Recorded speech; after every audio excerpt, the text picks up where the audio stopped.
Avec plus de 63 millions de compagnons à poil, à plumes ou écailles, la France est championne d'Europe en nombre d'animaux domestiques. Et parmi nos animaux préférés, il y a cette boule de poil là, qui est là. On dit chat, on dit matou, on dit minou. Ce qui est sûr, c'est qu'on ne peut pas rester insensible face à la bête qui est là. Oui, tout à fait. Alors, puisque vous êtes dans les chiffres, sur ces 63 millions, il y a 17 millions de chats et 9 millions de chiens seulement. Le plus grand représentant, c'est la bête à écailles, c'est le poisson qui représente plus de 51% de ces animaux de compagnie, donc qui vivent naturellement dans des petits aquariums et qui ne sont pas du tout dans les cabinets et cliniques vétérinaires, bien évidemment, puisqu'ils sont soignés à la maison. C'est un peu difficile de déplacer un aquarium qui fait même un demi-mètre cube. Ouais, ça va être beaucoup plus simple de revenir sur l'histoire du chat. Vous allez me dire, mais je sais ce que c'est qu'un chat. Oui, mais savez-vous vraiment? Allez, regardez en couleur et puis nous revenons. Salut mon minou. Salut. Pas toi, je parle au chat. Ne sortez pas les griffes. Aujourd'hui, on vous parle des chats, des matous, des minous. Du latin catari qui signifie gaieté, les chats sont des félins, donc d'excellents observateurs. L'homme se passionne pour ces boules de poils depuis des millénaires, précisément depuis l'Égypte ancienne où vivait l'ancêtre du chat domestique. Pas le chat de gouttière, mais le chat sauvage africain.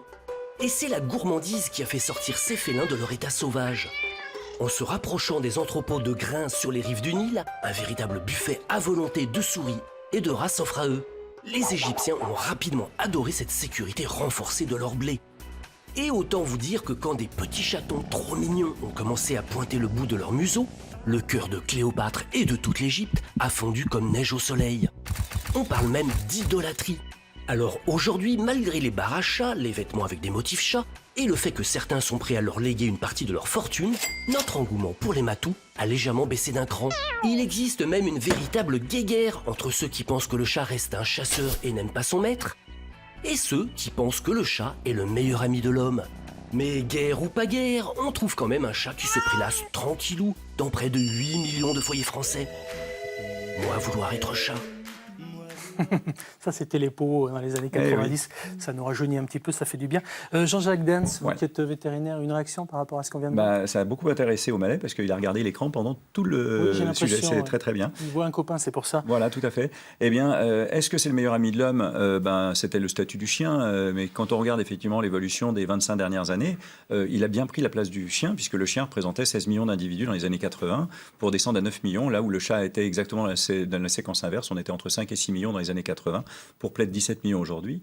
Puis le deuxième événement important, c'est qu'on est passé d'un chat fonctionnel comme les Égyptiens, c'est-à-dire qui chassait, qui protégeait le grain, qui protégeait les greniers, les caves, à un vrai animal de compagnie qui aujourd'hui a complètement intégré les foyers où pratiquement 2/3 des chats aujourd'hui vivent en appartement. Pendant que vous allez tenter de retourner au Malais pour qu'on puisse le voir, parce que c'est quand même lui la star ce matin, s'il vous plaît. Mais il n'en est pas conscience, en fait. Oui, non, mais allez-y simplement. Pendant ce temps-là, Vincent Dancourt, vous avez un chat?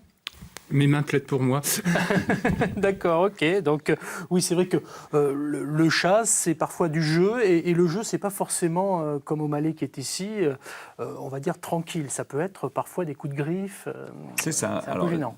Exactement, et c'est vrai que le chat, ça séduit quand même un tout petit peu, puis en fonction du moment de l'adoption, regardez mes mains, moi j'ai travaillé avec les chats tous les jours, et je ne suis pas forcément griffé, c'est une question effectivement d'approche, parce que le chat nécessite beaucoup de respect, son code de communication est assez différent du nôtre, contrairement au chien qui reste un animal très social, le chat reste un indépendant fondamental, et si on ne respecte pas cette indépendance, si on ne la comprend pas, on peut effectivement être soumis à des petits gestes un peu désagréables, genre morsure ou griffure. Vous, votre quotidien, vous êtes vétérinaire, c'est de rencontrer des personnes qui tombent parfois amoureuses, à juste titre, de nos amis à quatre pattes. Maintenant, on se pose beaucoup de questions sur le choix du chat. Comment est-ce qu'on choisit un chat? Parce que récemment, je crois que c'était la semaine dernière, nous avions une éleveuse de chats, c'est le hasard qui a fait que, avec un chat qui était couronné au Salon international de l'agriculture comme étant le chat préféré des Français, avec un British Shorthair.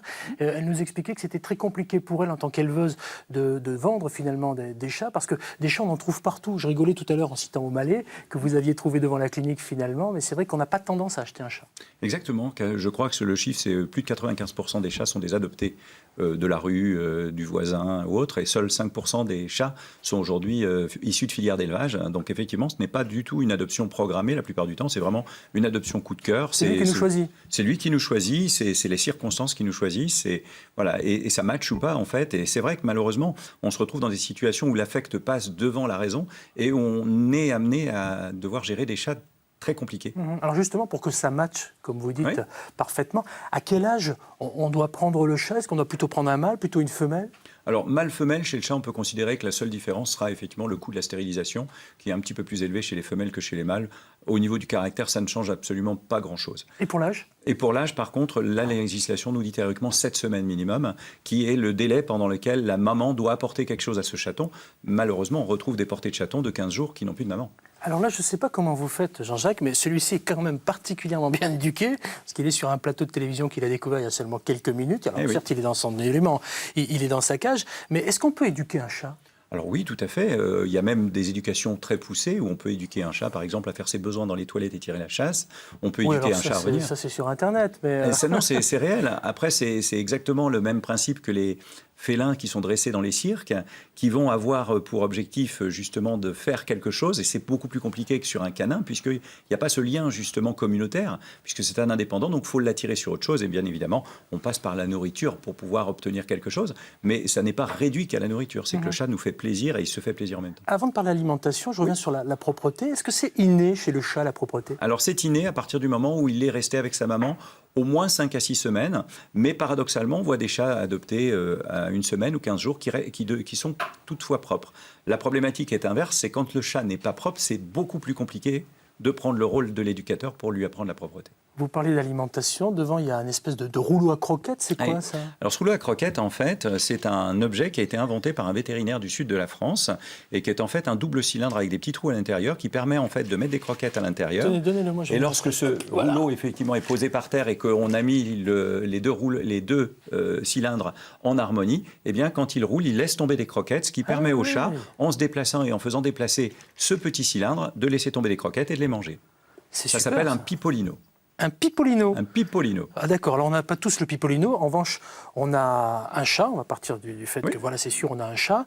Qu'est-ce qu'on lui donne à manger? Plutôt des pâtés, plutôt des croquettes, plutôt le tout venant? Alors, le principe, c'est que le chat, majoritairement, 99% des chats sont nourris en industriel, croquettes ou pâtés, mais il y a très très peu de maîtres de chats qui aujourd'hui font appel à une alimentation ménagère, comme on va appeler, ou cuisinée, à base de viande, de riz, de légumes.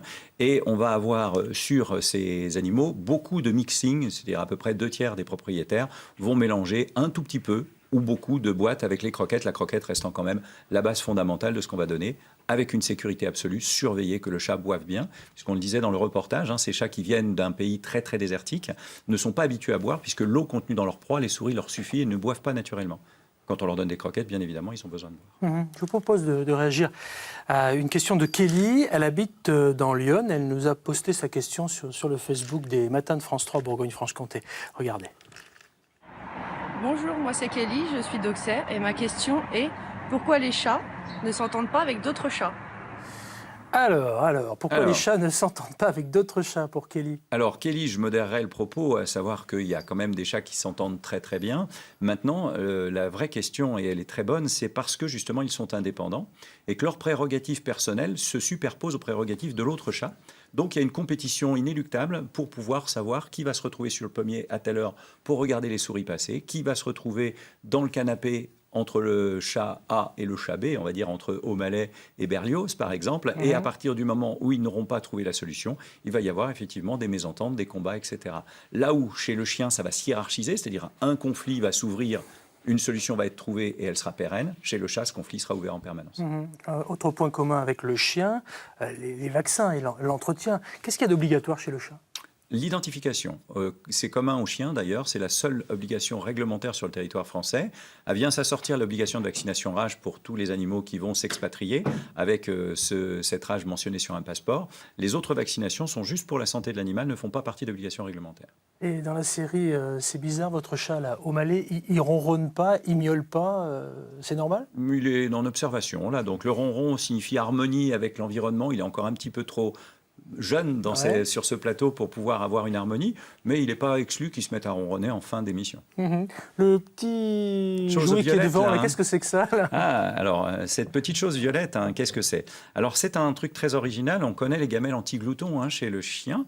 Chez le chat, en fait, on a exactement la même chose, sauf que le chat, comme c'est un petit pinailleur et chineur, eh bien, c'est un genre de gamelle anti-glouton dans lequel on va répartir... Piégé. les croquettes, et le chat va être obligé avec sa patte d'aller les chercher, puisque sa tête n'est pas assez grosse, et ça a été étudié pour aller les chercher directement, les sortir de la gamelle et les manger juste à côté, ce qui ralentit sa prise alimentaire et qui permet un contrôle alimentaire largement supérieur à une gamelle classique. D'accord, d'accord. Alors, un petit conseil pour ceux qui n'auraient pas forcément les moyens d'acheter ce genre de jouet. Vous prenez aussi une grosse gamelle, vous mettez des gros galets dedans. Ça marche aussi. Et ça marche aussi. Hein. Puis vous Exactement. mettez des croquettes, etc. Alors, ça je peut pondère votre fonctionner. propos, ça vaut une vingtaine d'euros, hein, Pascal, D'accord. c'est-à-dire le Ok. prix d'un sac de croquettes de bonne qualité pour un mois de vie de chat, quoi. Et alors ça j'aime ça aussi. C'est Alors le petit plumeau. Ça, j'adore ça. Le petit plumeau, ça, c'est exceptionnel. Vous avez vu la tête qu'il a fait quand j'ai sorti le petit plumeau? Et si vous le promenez un tout petit peu et que vous l'agitez, il est possible qu'il vous balance un petit coup de patte sur ce joli plumeau, Ouais. mais là, il vous snob, Oui, Pascal. non, mais là, ils s'en foutent complètement. Hein. Ouais, c'est ça. Ouais, vous savez, on peut faire toutes les répétitions du monde avec un chat. Quand on est en direct, voilà, il peut se passer exactement l'inverse. Je dirais même qu'il me boude là un tout petit peu. Un hein. petit peu, voilà. Un tout petit peu. Pour terminer, Jean-Jacques Dens, quel Oui, conseil Pascal. donneriez-vous à celles et ceux qui voudraient profiter d'un chat? C'est pas un cadeau déjà, c'est toute une vie. Voilà, c'est un investissement sur une quinzaine d'années, très clairement. Donc, bien sûr, il y a de l'affect, mais il va falloir effectivement réfléchir à ce qui va se passer dans notre vie dans les quelques années qui suivent, parce qu'on n'a pas une lisibilité à 15 ans, bien évidemment. Et de pouvoir, avec cet affect, vous voyez, qui veut jouer quand il en a envie, hein, ce petit coquin-là. Il est comme vous, finalement. Et voilà, exactement. Et donc, derrière, d'aller très, très rapidement voir, en fait, un spécialiste, un vétérinaire, par exemple, surtout si l'animal est très, très jeune, pour avoir les bons gestes pour justement adapter le chien. Le chat, sur un chien, on va toujours pouvoir récupérer en éducation un animal relativement âgé. Sur un chat, on a 3-4 mois de vie, 5 mois maximum. Dès que la puberté arrive, le chat est cadré et ça va être très compliqué, même si on a des cas de résilience exceptionnels. Merci pour ces précisions. On aurait pu faire toute une émission sur le chat. C'est clair. Mais on nous attend.